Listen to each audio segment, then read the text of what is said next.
மிக சாதாரணமான உரையாடல்கள் எனக்கு but hang now what's your name you can Singh பாட்டு பாடு அது பண்ணி என்ன வந்தானே எதுக்காக பிச்சைக்காரனை பார்க்க வந்து நீ என்ன பண்ணுற பிஸ்னஸ் பண்ண பிஸ்னஸ் டெலிஃபுல்லாக கேட்பாரு இப்படி தான் இருந்தாங்க. அப்போ நீங்கள் அந்த உரையாடலில் பெரிய ஞானம் சம்மந்தமான விஷயங்களோ ஒரு பெரிய அறிவுறுத்தலாக ஒன்று இருக்கு. சாதாரண பரஸ்பர அறிமுகம் உரையாடல் உங்கள் பிரச்சனை என்ன சொல்லுங்க அப்பா பார்த்துக்குவாரு அப்படிங்கிற ஒரு பாசை தான். ஆனால் அவர் நமக்குள்ள மாறும் அடியனுடைய விஷயம் தான். ஒரு 8-9 முறை பகவான் கிட்ட உட்காந்து பேசுகிற வாய்ப்பு நிச்சயமாக சொல்றேன். அந்த உரையாடல்களின் போது பெருசாக விஷயங்கள் உணர்த்து சில விஷயங்கள் பர்சனல் லைஃப் சில விஷயங்கள் எனக்கு வந்தது. அதெல்லாம் மீறி பல நேரங்களில் அவருடைய சன்னிதானத்தில் இருக்கும்போது அவர் என்னை கடந்து போய் என்னை மாற்றிக்கிறார். அதை நான் இன்னைக்கு உணர்றேன். எந்த தருணங்கள்ங்கிற விஷயமே எனக்கு கொஞ்சம் பிடிச்சி அவளுக்கும் போது தான் தெரியும். சாமி பிரமாதமாக உள்ளவே வேலை வந்துட்டு அந்த நேரம் நமக்கு ஒன்றுமே தெரியல. அப்படி இருந்தது அவர் நமக்குள்ள உள்ள போயிருக்கு. அப்போ ஞானிகள் என்ன பண்ணுறாங்கன்னா அவங்க இன்னராக உள்ள போயிடுவாங்க. உள்ள போய் என்னென்ன மாற்றணுமோ அது ஒவ்வொரு டைம்ஸ் டிஃபர் ஆகும். நம்ம கடந்து வந்த பாதை நம்முடைய ஆத்ம பக்குவம் இதை ஒட்டி அவங்க உள்ளுக்குள்ள வேலை செய்யணும். அவங்க ஹிடனாக அவங்க வேலை ஹிடனாக தான் நடக்கும், ஓப்பனாக நடக்காது. இதெல்லாம் விஷயங்கள். அதனால இந்த இந்த இந்த இடத்துல என்ன வராங்கன்னா பரஞானத்தை எப்படி அடைய முடியும்னா எந்த ஒரு ஆள்கிட்டையும் எந்த ஸ்கூல்லையும் போய் படித்து பார்த்தார முடியாது. ஆல்ரெடி பரஞானத்திலிருந்து பிரம்ம நிஷ்டையில் எவன் ஆண்டுகள் அவன் அந்த உத்தமமான உருவத்தின் சரந்தஞ்சி இருந்து அவரு உனக்கு அதை உணர்த்துவார் அப்படின்னு சொல்லியிருக்காரு. அதாவது ஒரு சமித்திகளை தூய்மையான சமித்திகளை எடுத்துக்கொண்டு ஒரு பரஞானத்தில் நிஷ்டையில் இருக்கிற ஆள்கிட்ட போய் நீ சரணந்து அவருடைய திருவடிகள் அமர்ந்து அவர் உனக்கு அந்த ஞானத்தை வழங்குவார் அப்படின்னா அது இதுக்கு முன்னாடி உள்ள 2ஆம் காண முடியுது. இனி அந்த பரஞானத்தினுடைய மேன்மைகள் என்னங்கிறது தான் அடுத்த 2 காலத்தில் அந்த இடத்துல கொண்டு விடுறாரு. அந்த நிஷ்டையில உட்கார்ந்த பிறகு அவர் உங்களுக்கு சொல்ல உணர்த்த ஆரம்பிக்கிறார். அதைத்தான் இந்த 2வது காண்டம் 2ஆம் முண்டகம் அந்த முதல் காண்டம் தருவது. அது ஒரு 2-3 ஸ்லோகம் சொல்லியிருக்கிறேன். என்ன சொல்றாங்க பரபிரம்மத்தினுடைய தன்மைகள் எப்படி இருக்கு அதைத்தான் அவர் சொல்ல வர்றாங்க. தத் ஏதத் சத்தியம், தத் ஏதத் சத்தியனா இதுவே உண்மை, ததா அஸ்ராத் விவிதா சோன்ய பாவா. இந்த பிரம்மத்தில் இருந்தே இங்க இருக்கிற விவித பாவா, இந்த உலகத்தில் இருக்கிற எல்லாமே அந்த பிரம்மத்தில் இருந்து வந்து நீ பார்த்துருக்கிற உலகம் இருக்கலாம். இங்குள்ள எல்லாமே ஆல் கிரியேஷன், உயிர் உள்ளது உயிரற்றது, கடல் மலை நதி எல்லாம் சேர்த்து எல்லாம் அந்த பார்க்கின்ற எல்லாமே அந்த பிரம்மத்தில் இருந்து தான் வந்திருக்கிறது. அதான் அந்த பிரம்மத்தினுடைய தன்மை. பிரஜாயந்தி தத்திர ஏவச்ச அபியந்தி, இது மீண்டும் இவையெல்லாம் அந்த பிரம்மத்துக்குள்ளேயே சென்று ஒடுங்குகின்றன. இதான் முதல்ல சொல்றேன். பிரம்மன்னா என்ன பண்ணுது, இன்னைக்கு நம்ம கண்ணால கண்டு கொண்டு அனுபவித்திருக்கிற இவை அத்தனையும் பிரம்மத்தில் இருந்தே தோன்றி வந்திருக்கின்றன. இவை சில காலம் இருந்து மீண்டும் இவை பிரம்மத்தில் சென்று ஒடுங்குகின்றன. அப்ப நம்ம இன்னைக்கு பார்த்து நிஜமா கருதுகிற எல்லாமே தற்காலிகமானது. இந்த வாழ்க்கையில ஒன்றுதான் நிலையா இருக்கு, என்னது நிலையாமை. நிலையாமை ஒன்றுதான். அதான் வள்ளுவர் யாக்கி நிலையாமை இளமை நிலையாமை படிக்கிறார். நிலையாமைன்னு சொல்லிய திருக்குள்ள 3-4 அதிகாரம் எழுதியிருப்பார். இப்போ உடம்பு நிலையாது, ஐயாட்ட கட்டது அம்மாட்ட கட்டது எனக்கு விட்டெல்லாம் கட்டிக்கிறது எல்லாம் 60% தான் கட்ட தெரியும். யாக்கை நிலையாமைங்கிறது யாரும் நிறுவனா எங்களுக்கே தெரியும். கை கால் சொன்னால் கேட்க மாட்டேது. காலை இங்கே போச்சுன்னா அது அங்கே போகுது, கை இங்கே போச்சுன்னா அது அங்கே போகுது. இப்போ எங்களுக்கு தெரிஞ்சு போச்சு இந்த யாக்கையை சொன்னபடி கேட்காது. இனி நம்ம கொஞ்சம் கவனமாக நடக்கிறோம். பேபி வாக் போகணும். அவங்க 60க்கு அப்புறம் வாக் எப்படி மீட்டு நம்ம குழந்தையாகணும். பேபி வாக் ரொம்ப கவனமாக தான் ஸ்டெப்ஸ் எடுத்து வைக்கணும் அப்படின்னு சொல்கிறாங்க. அப்போ என்ன கிடைக்குதுன்னா யாக்கை நிலையாமைங்கிறது எங்களுக்கு இளமை நிலையாமைங்கிறது டை அடிக்கிற எல்லாமே தெரியும். இளமை நிற்காது, டை அடிச்சு தான் கொஞ்சம் காப்பாற்ற வேண்டியது. டை அடிக்கலைன்னா இளமை நிலையாதுங்கிறது எல்லாருக்குமே கொஞ்சம் தெரிஞ்சு. இளமை நிலையாமை, யாக்கை நிலையாமை, செல்வம் நிலையாமைங்கிறது யாரை கடந்து பிசினஸ்ல வரும் போகும் அப்போ டவுன் வரும், அந்த மாதிரி இருக்கும், காணாமல் போயிடும், திடீர்னு வந்து எதிர்பாராத இடத்துல வந்து விடும், எதிர்பாராத இடத்துல போயிடும். இந்த விளையாட்டு அழகரா விளையாட்டு நடத்திக்கிட்டே இருக்கும். இதுவும் இந்த வாழ்க்கையில் இருக்கு. அப்போ இந்த நிலையாமை ஒண்ணுதாங்க என்னவா இருக்குது, நிலையாக இருக்குங்கிறதான் இது உணர்த்த உண்மை. அடுத்த பாயிண்ட், பிரம்மன் அ மூர்த்த அ பிராணோ அ மன அ ஜெயம். இந்த இதெல்லாம் கிரியேட் பண்ற பிரம்மனுக்கு என்ன கிடையாது, பிராணம் கிடையாது. பிராமணனுக்கு அந்த பிரம்மத்துக்கு உருவம் கிடையாது. இந்த பிரம்மத்துக்கு மனசு கிடையாது. இந்த பிரம்மத்துக்கு பிறப்பும் கிடையாது, பிறப்பில்லை. ஆனா அவன் தான் எல்லா பிறப்புகளையும் உருவாக்குறான். இந்த பிரம்மத்துடைய அழகு என்ன கேட்டதுன்னா தான் பிறப்பதில்லை, தான் இந்த உருவையும் தாங்குவதில்லை, தான் இந்த பிராணனையும் கொண்டு வருவதில்லை. ஆனால் இந்த உலகத்தை முழுக்கையும் அதுதான் உருவாக்கி இருந்தும் இல்லாது இருக்குது. இந்த இடத்துல யோகிகளை புரியுது, ஞானிகளை புரியுது. பிரம்ம எப்படி இருக்குன்னா எல்லா நாடகத்தையும் அதான் நடத்தணும், எல்லா நடனத்தையும் அதான் நடத்தணும். ஆனா எதுலையுமே அது பங்கு கொள்ளாது. எப்படிமா தாமரையில தெரியுமா நம்ம இருக்கணும், எதுலையும் அந்த பாவத்தை இருக்கணும். உலகத்துல இருக்கணும் ஆனா இல்லாம, எல்லாத்துலயும் நம்ம இருக்கணும் ஆனா எதுலையுமே நம்ம இல்லாம.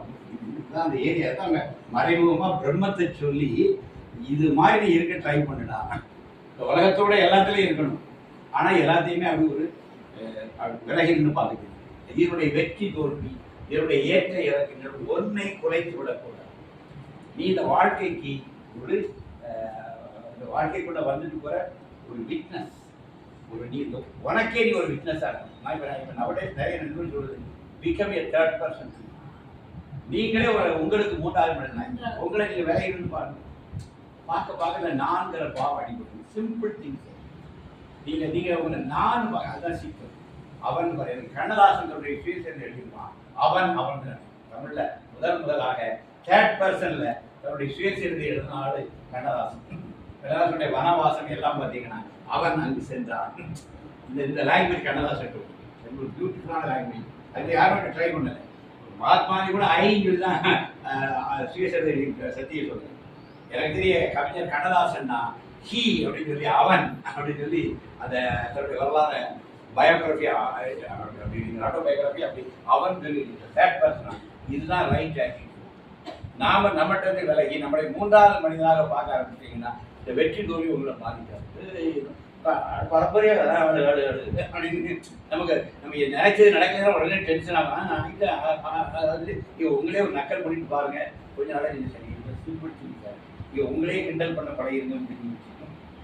அந்த ஏரியா தான் முக்கியமான ஏரியா. இப்போ வந்துட்டா சரி படுத்துவானே இப்போ கொடுத்துலாம் பறஞ்சிட்டு நின்றுடணும் அப்படி நம்மளே முடிஞ்சு சிரிச்சு விட்டுருங்களேன். ஆட்டோமேட்டிக்காக பட்டினத்தார்கள் தான் சொல்லுவேன். பட்டினத்தார் ஒரு நாள் அப்படி கவரி புக் பண்ண வீதிகளில் போயிட்டு இருந்தார். அங்கே ஒரு செட்டை குடிச்சு நானும் ஆகணும்னு எடுத்துருந்தாங்க. சடானு ஏறி போனார். இவருக்கு பார்த்து இவரும் எல்லாரோட கத்தி ஆட ஆரம்பிச்சிட்டார். அப்படி எல்லாரும் அழுகி ஸ்டாப் பண்ணாங்க. மற்றும் திறந்த ஞானி பட்டினத்தார் இவரே அழுகாது, இவரும் ஒரு அழுது ஆகும் அரட்டோன்னே எல்லாரும் ஸ்டாப் ஆகிடும்.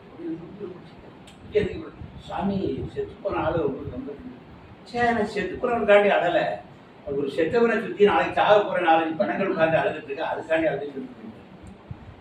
இதுதான் பட்டினத்தவரு என்ன ஒரு சர்காஸ்டிக் ட்ரூத் தெரியுமா?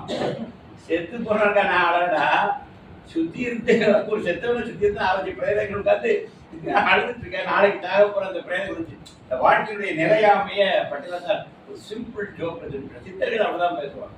ஒரு நையாண்டி இருக்கும். இந்த பாவனையை உங்கள்கிட்ட கையாளும்.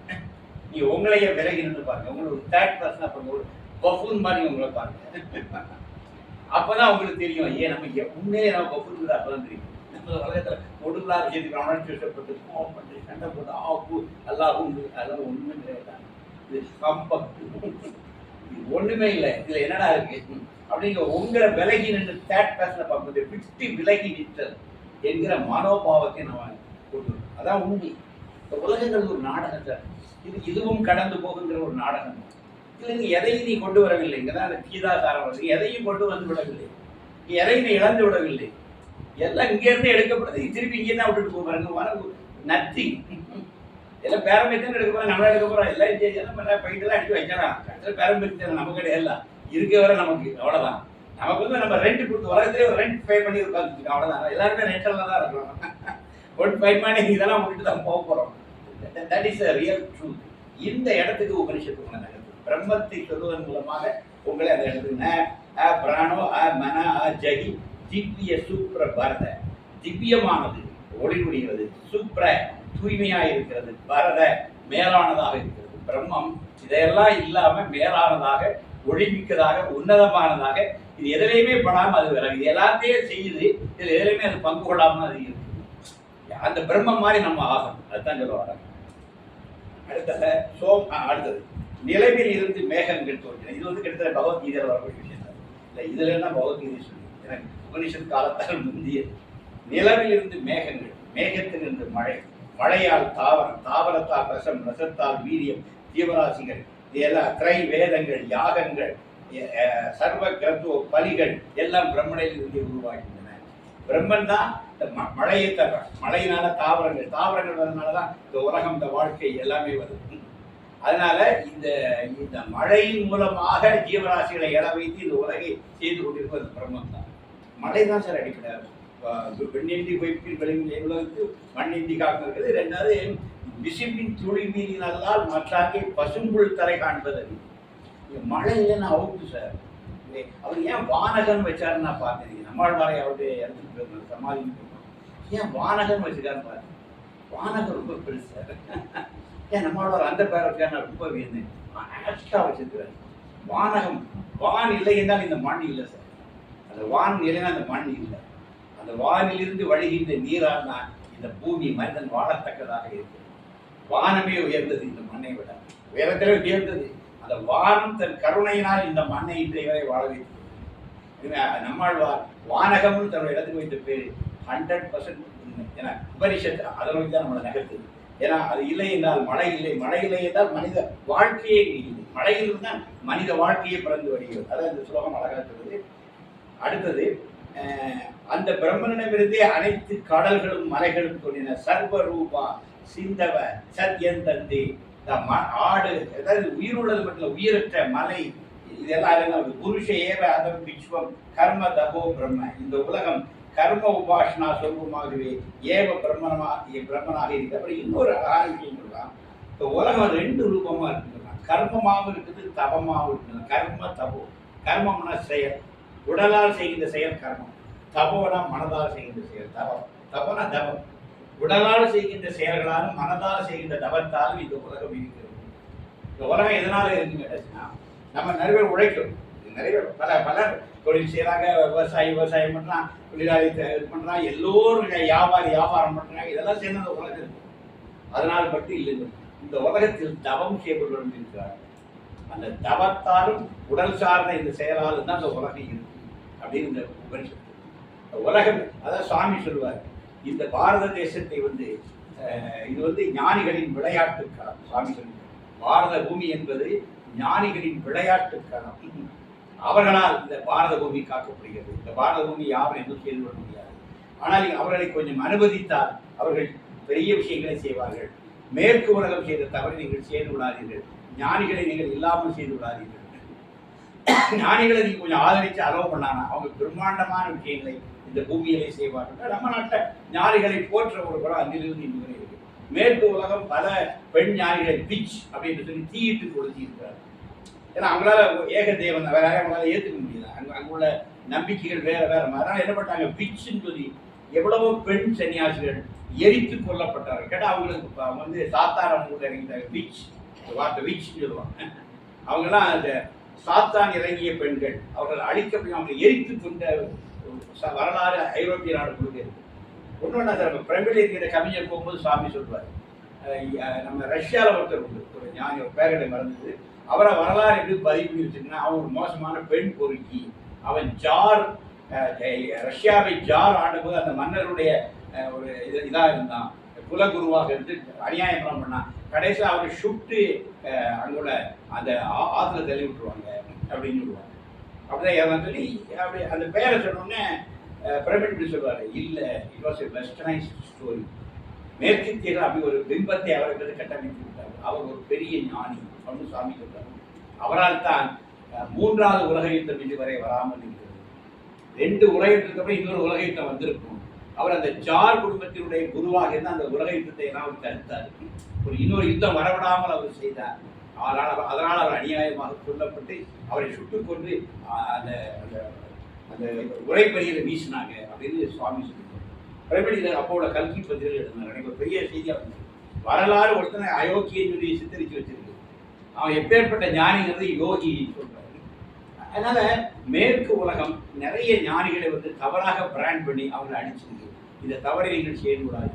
நம்ம கீழே நாட்டுடைய தன்மை வேற மாதிரி. நீங்க பாத்தீங்கன்னா எல்லா ஊர்லேயும் ஒரு ஜீவ சமாதி இருக்குன்னா, தமிழ்நாடு ஒரு ஃபிகர் எடுத்தேன்னா சமாதி இல்லாத ஊரே இல்லை. ஒரு லிங்கத்தில் பிரதிஷ்டை உண்மையே ஒரு சர்வே எடுத்தீங்கன்னா தமிழ்நாடு அத்தனை கிராமங்களையும் ஒரு சமாதியாக இருக்கும். அப்போ எத்தனை ஆயிரம் ஞானிகள் இங்கே தோன்றி இருக்கிறாங்க. அங்கே அவங்களுக்கு ஒரு குரு பூஜை இருக்கும். அங்கே ஒரு குடும்பமாக அதை வழிபட்டு இருக்கும். இங்கே தமிழ்நாடு முழுக்க போனால் ஒரு 1000-2000 சித்தர்களுடைய சமாதியை தமிழ்நாடு முழுக்க நிற்பாங்க. இது தமிழகத்தினுடைய எனக்கு ஒரு ஆசையே இருக்குது. தமிழ்நாடு முழுக்க இதனுடைய ஒரு லிஸ்டே எடுக்கணும். ஒரு டிஸ்ட்டு நம்ம ஒரு குரூப்பாக எனக்கு ஆர்கனைஸ் பண்ணோம்னா எங்கெல்லாம் சமாதிகள் லிஸ்ட் எடுக்கணும்னா உண்மையில் அது ஒரு பெரிய சரவணன் எடுக்கிறாங்க, ஒரு புரட்சிகரமான ஒரு பணி எடுக்கலாம். நான் எல்லா டிஸ்ட்ரிக்டும் உங்களை ஆர்கனைஸ் பண்ணிட்டாங்க. எல்லா டிஸ்ட்ரிக்ட் உள்ள ஞானிகளுடைய லிஸ்ட் சமாதி ஒரு பேராகிராஃப் அதை பற்றி இப்படி நம்ம வெளியூர் அது ஒரு புத்தகமாக தொகுத்துனா மிகப்பெரிய விஷயமா இருக்கு, செய்யப்பட வேண்டிய அவ்வளவு ஞானிகள். ஒரு வில்லேஜை போய் இங்கே ஏதாவது ஞானிகளுடைய சம்பந்தமாக அங்கே இருந்து ஒருத்தர் தெரியாது. சட்டிசாமின்னு பேர் எங்கள் தாத்தா காலத்தில் இருந்தார், அவர் நாங்கள் குரு பூஜை கொடுத்துருன்னு சொல்லுவாங்க. கட்டிசாமி, பொட்டிசாமி, கட்டிசாமி இது நம்ம நிறைய வச்சுருக்கோம். இந்த மக்களுக்கு அவங்க எப்படி பார்த்தாங்கன்னா அப்படி வச்சுருக்கோம். செல்லமாக விட்டு போனேன். அதனால் செல்லமாக இருக்கிற நாங்கள் இருக்கிற இடத்த வாங்கின கதையை இவங்க அம்மா தான். அந்த இடத்த போய் பார்க்குறேன், அங்கே ஒரு பெரிய பாம்பு சட்டை கிடக்கு. அத்தை இது என்னன்னு கேட்டேன். கத்தை இதெல்லாம் வாங்காதீங்க, மழை எல்லாம் குளம்னு பாய் தெரியுது தான் ஒரு இடப்படியாக வாங்குறீங்க. நான் இருக்கிற இடத்த எங்கள் அத்தை மூலையை வாங்காதான்னு நான் செல்லமாக விடுவேன். அப்பா இருந்தாலும் சொன்னேன், இது ஒரு பெரிய கோயில் பாம்பு கிடக்கு, 50 வருஷமா இருக்கு, யாரையும் கடிக்காது. அங்கே அந்த சித்தர் சமாதி இருக்குல்ல, அங்கேருந்து சாயங்காலம் புறப்பட்டு வரணும். வந்து அந்த அகிலாண்டேஸ்வரி கோயிலேருந்து அப்படியே வந்து இந்த இடத்துல இங்கே வந்து இந்த காலத்தில் வந்து இங்கே கிடக்குது. அந்த வாங்கணும் எங்கே பாம்பு கிடக்குன்னு அதுதான் எனக்கு வேணும்னு. அந்த பாம்பு சட்டை இருந்ததுனாலும் ஒரு பாம்பு நடமாடுற இடங்கள்னால தான் இன்னைக்குள்ள நாசரேத்த யோகி பஜன் மந்திர் வந்துச்சு. இன்னொரு ரகசியம்னு சொல்கிறேன். பின்னாடி நாங்கள் அதை வாங்கி டெவலப் பண்ணி அதில் ஒரு குடில் கட்டி அதை யோகி படத்தை வச்சோம். 5 ஆண்டுகள் கழிச்சு 2016 ஒரு ஆலயம் கட்ட ஆரம்பிச்சோம். அப்போ நாங்கள் அதில் பணிக்கு போயிட்டு இருக்கோம். அப்போ அந்த கட்ட வச்சு ஆண்டு சொன்னேன், ஐயா நீங்கள் கட்டுங்க, அந்த பழைய தான் உடைக்கிறது. இங்கே எங்கேயாவது பாம்பு வந்தால் நிலத்தில் பாம்பு அடிக்கக்கூடாது, அதை போகட்டு விட்டுன்னு அதை அப்படியே போயிடணும். பக்கத்தில் கூட நான் போயிடும், பாம்பு மட்டும் அடிக்காதீங்க. அடுத்த நாள் ஈவினிங் வர ஏறி பார்த்தா ஒரு 7-8 பாம்பு முட்டையை எடுத்து வச்சுருந்தாங்க. என்கிட்ட காட்டுறது, ஐயா நீங்கள் யோகி வச்சு வழங்கினீங்களா? அந்த பீடத்தில் 2 பாம்பு சாதாரண நாங்கள் கட்டி ஒரு ஓலைக்குடி போட்டு சாமி படம் வச்சு 5 ஆண்டுகள் வணங்கினோம். அந்த படத்தை தான் எடுத்து வச்சா நார்மல் தரம் அந்த மாதிரி தரம். அதை உடைச்சாரு 2 பாம்பு இருந்து வந்து இதில் 5 முட்டை இருந்தியா, அந்த 2 பாம்பு அப்படி போயிட்டு. அது என்னன்னா சித்தர்களுடைய இடத்த வந்து பாம்புகள் காவலாக இருக்கும். சித்தர்களுடைய இடத்துல எனக்கு தூக்கி வாரி போட்டு அப்போ என்ன கேட்டதுன்னா இது ஒரு வகையான தொடர்பு இருக்கு. அப்போ இந்த இடங்களுக்கெல்லாம் ஒரு பெரிய மகிமை இருக்குன்னு அது தேர்ந்தெடுத்து அந்த இடங்கள் வந்து உட்கார்றாங்க. என்ன சொல்றாங்க, நம்முடைய கர்மா, நம்முடைய பணிகளாலும் இந்த உலகம் இருக்குது, நம்முடைய தவத்தாலும் இந்த உலகம் இருக்கிறது. கர்ம உபாசனா இந்த உலகம் பிரம்மனாகவே கர்ம தபோ பிரம்ம. அப்புறம் என்ன சொல்றாங்க, இந்த பிரம்மமும் நம்முடைய ஆத்மஸ்வரூபமும் ஒன்று சொல்றாங்க. அப்படிதான் அந்த கருத்தை கடைசியா தெரிஞ்சு முடிக்குது. உன்னோடு இருக்கிற ஆத்மஸ்வரூபமும் இந்த பிரம்மமும் ஒன்று, எல்லாத்தையும் படைத்ததுதான் உனக்குள்ள இருக்கு. அப்ப நீ அதை பாரு. அடுத்த காண்டம் அது டைரக்ட் அந்த பிரம்மத்தை அடைய நீ முயற்சி இருக்கு. ஃபர்ஸ்ட் பிரம்மத்தை பூரா விளக்கு. பிரம்மத்தை அந்த ஹோல் காஸ்மோஸ் எல்லாத்தையும் கிரியேட் பண்ணியிருக்குது. பிரம்மன் தான் அந்த உலகத்தை நடத்துது. ஆனா இதோட எந்த பாதிப்பும் அந்த பிரம்மத்துல இல்லை. எல்லாத்தையும் செஞ்சுட்டு அது எந்த பாதிப்பும் இல்லாம அது செவனேன்னு இருக்குது அப்படின்னு சொல்றது மூலமாக நீ அந்த இடத்துக்கு நகரணுங்கிறது சொல்லாமல் சொல்லுது. பொதுவாக இந்த கலைகளை சொல்லாமல் சொல்லுது, நேரடியாக உங்களுக்கு சொல்றது. ஒரு நிலையை உங்களுக்கு சொல்லுவோம், அந்த நிலையிலிருந்து உங்களுக்கு ஒரு ஆர்வம். அப்போ இயல்பாக அதை நோக்கி நீங்கள் ஈர்க்கப்படுவீர்கள். கொஞ்ச நாளில் அது உங்களுடைய அனுபவமாக மாறிவிடும். ஒரு இடம் சொல்லுவாங்க, வில் அம்பு பின்னாடி சொல்லுவாங்க. அதாவது ஓங்காரமாகிய அம்பை உன்னுடைய அந்த வில்லில் தொடு, இந்த ஓங்காரங்கிற அம்பு போய் பாயிடும். அது உனக்கு பிரம்மத்தை காட்டுங்கிறாங்க. அப்போ ஓங்கார ஜபத்தை சொன்னாங்க. ஓம் ஓம் அந்த ஓங்காரம் சொல்லிகிட்டே இருந்தீங்கன்னா நீங்கள் போய் பிரம்மத்தை அடைவீர்கள். ஓங்கார ஜபத்தை ரொம்ப உயர்வாக இது சொல்லுது. ஏன்னா ஓங்காரம் தான் அங்கே கொண்டு விட்டுருது. ஒரிஜினேட்டிங் பாயிண்ட்டை கொண்டு விட்டுருது. ஓங்காரத்தை ரொம்ப சொல்லுது. ஓங்காரத்தை அம்பு சொல்லுது. அப்புறம் என்ன சொல்லுது, இந்த அம்பு சென்று அதை அடைந்தவுடன் இந்த அம்பு மறைஞ்சி இதுவும் அதுவாகி விடுகிறது. பிரம்மத்தை தேடி போகிறோம் பார்த்தீங்களா, தேடி போகிற காணாது.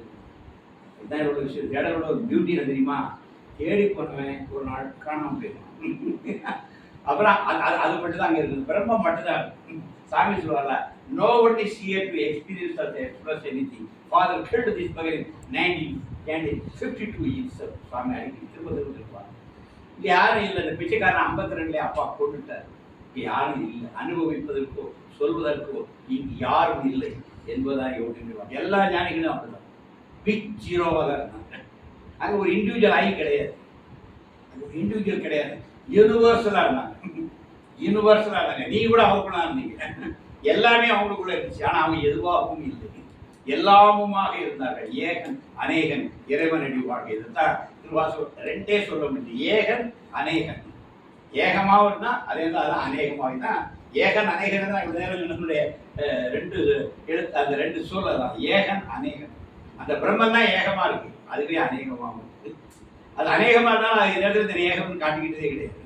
அது அநேகம் அநேகமாக இருக்கும். ஆனால் அந்த அநேகத்துக்குள்ள அது ஏகமா இருக்கும். இது நம்ம உணரணும். அடுத்த இந்த இடத்துல வராது. ஆதி சத்தியின் புகாச்சாரம் நாம் மகத்பதம். இது உன்னுடைய புகாசாரம், இதயமாகிய புகைக்குள் அந்த பிரம்மம் இருக்கிறது. அந்த பிரம்மம் எங்க இருக்கு அதை சொல்லுவோம். இருதயமாகிய புகைக்குள் தான் புகாசாரம் இருக்கு. புகைக்குள்ள தான் அது இருக்குது. புகன்னு முருகன் பேர் இருந்துச்சா? முருகன் என் புகன்னு பேர் இருந்துச்சு. இதுதான் விஷயம். இந்த குகைக்குள் இருக்கிறவன் குகன், அதான் பிரம்மம். அதனால புகாசாரம். ததே தத் சத்தியம், அத அமிர்தம் தத்வே சத்தியம் சோமிய வித்தி என்ன சொல்லுது? அதுவே உண்மை, அது அழிவற்றது, அடையத்தக்க இலக்கு, பிரியமானவனை அதை அடைவாயாக. எனவே அந்த இலக்கை நீ அடைய ட்ரை பண்ணு. எப்படி அடையலாம்? என்ன கேட்டதுன்னா, ஓங்காரம் வில், ஜீவாத்மாங்கிறது அம்பு, பிரம்மன் அந்த ஜீவனுடைய இலக்கு. அதனால நீ அந்த ஓங்கார ஜபத்தின் மூலமாக அந்த பிரம்மனை சென்று அடைவாயாக. அடைந்தா என்ன நடக்கும்? இதுவும் பிரம்மமாகிடும். போன அம்பு காணாம போயிடும், அதுவும் என்ன ஆயிடும்? எல்லாம் பிரம்மம் ஆயிடும் சொல்லு. அதான் இன்னொன்று சொல்லலாம் சார், தேவையற்ற பேச்சுகளை விட்டு பிடிப்பீர்களாக. மரணமற்ற நிலைக்கு அதுவே மார்க்கமாகிறது. நம்ம பேசாம தான் இருக்க முடியாது, தான் பெரிய சிக்கல். பேசிடும் வாய்தனை பெருவிசிறி காக்க, பேசா ஞான பெருமையில் காக்க சொல்றதை நடந்தது. பேசிடும் வாயை பெருவிசிறி காக்க, பேசா ஞான பெருமையில் காக்க. பேசாம இருக்கிறதா பெரிய ஞானம், அந்த அதை காக்கணும்னு சொல்லுது. என்ன சொல்றாரு? ஒரு தேர்ச்சக்கரத்தின் மையத்தில் ஆரக்கால்கள் கூடுவது போல. அப்புறம் தீப்பொறியில் இருந்து பொறிகள் கிளம்பி மீண்டும் தீல விடுறது மாதிரி. ஒரு நெருப்புல தான் நெருப்பு பொறிகள் தோன்றுது, அந்த பொறிகள் மீண்டும் நெருப்புலேயே விடுது. பிரம்மத்துல தான் நம்ம பறந்து வாரோம், மீண்டும் நம்ம பிரம்மத்தில் தான் போய் விடுவோம். அது மாதிரி ஒரு தேருடைய சக்கரத்தை பார்த்தா ஆரக்கால் இருக்கும். தேர்ல எல்லாம் சுத்தம், நடுவில் அச்சு சுடலாது. தேருடைய மையம் சுடலாம இருக்கும், இந்த மற்ற கால்கள் எல்லாம் சுடலும். அதனால எல்லாத்துக்கும் மையமா பிரம்மன், அதை அசைவற்ற அலைவற்ற அப்படி இருக்கும். ஆனால் அந்த உலகம் சுட்டிக்கிட்டே இருக்கும். இந்த உலகம் சலித்து கொண்டே தான் இருக்கும், இந்த உலகம் இயங்கிட்டு தான் இருக்கும். இந்த உலகத்தின் மையமான பிரம்மன் அலைவற்ற அசைவற்ற அனுபூதி வரும் அடியார் முடிவாழ் வைடூரியமின் மலையத்து வசன் மகளே வருவாய் மாதா ஜெயவோம் லலிதாமுகே. அந்த பாட்டை நேரி அருட்பாக அலைவற்று அசைவற்று அனுபூதி வரும் அடியார் முடிவாழ் வைடூரி வரும் மலையத்து வசன் மகளே வருவாய் மாதா ஜெயவோம் லலிதாமுகே. அலைவற்று அசைவற்று, அந்த இடம் என்ன அழகுதான். எந்த அலைகள் இருக்கக்கூடாது, அசைவு இருக்கக்கூடாது. அலைவற்று அசைவற்று அனுபூதி வரும், அந்த இடத்துல தான் அடையும். அதுதான் இது சொல்லுது. அலைவற்று அசைவற்று அனுபூதி பெற இடத்தை தான் இருதய புகை என்று கதை சென்று அடைவாய்ப்பது. ஓம் இது ஏவம் ஆத்மானம் தியாக தமச பரஸ்தாத் பராய ஸ்வஸ்தி. இவ்விடத்தில் ஓங்காரத்தின் துணை கொண்டு ஆத்மாவை தியானிப்பீர்களாக. அறியாமைக்கு அப்பாலான கரையை அடைய உங்களுக்கு ஆசிகள் சொல்லி முடியுது. எந்த ஆத்மா அனைத்தையும் சாமானியமாக அறிகிறதோ, அனைத்தையும் விசேஷமாக அறிகிறதோ, அந்த ஆத்மாவின் மகிமையானது பூமியில் விளங்கி வருகிறது அப்படின்னு சொல்லி, அதாவது பிரம்மனை சூரியன் விளக்க முடியாது, நிலவும் நட்சத்திரங்களும் விளக்க முடியாது, இந்த மின்னல்களால் விளக்க முடியாது, இந்த நெருப்பால் எப்படி விளக்கிவிட முடியும்? சுயமாக விளங்குகின்ற அதை சார்ந்த அத்தனையும் விளங்குகின்றன. அதனுடைய ஒளியினாலேயே இவையெல்லாம் ஒளி பெற்று விளங்குகின்றன. பிரம்மம் ஏவ இதம் அமிர்தம் புரஸ்கார். எதிரில் விளங்கு இவையாவும் வழிபெற்ற பிரம்மனி. வலது பக்கம் இடது பக்கம் எல்லா பக்கங்களிலும் இருப்பது பிரம்மம் ஒன்றே. இந்த சூரிய சந்திர நட்சத்திரங்களுக்கு கூட அந்த பிரம்மன் தான் ஒளி தருகிறது. ஏற்றி வைக்கிற அக்னியினால் இதை நீ விளங்கிக் கொள்ள முடியாது. எல்லாத்துக்கும் அடிநாதமாக பிரம்மம் இருக்குது. அந்த பிரம்மத்தை அடைய நீ உயர்வாயாக நீ அந்த பிரம்மத்தை அடைவாய். அது என்னுடைய ஆசிகள். அந்த பிரம்மத்தை அடைந்த மறுகணம் நீ அதுவாக ஆகிறாய். நீயே அது தத்துவம் அசி அப்படின்னு சொல்லி முடிகிறது. யோகிராம் சுரத்குமார், யோகிராம் சுரத்குமார், யோகிராம் சுரத்குமார்.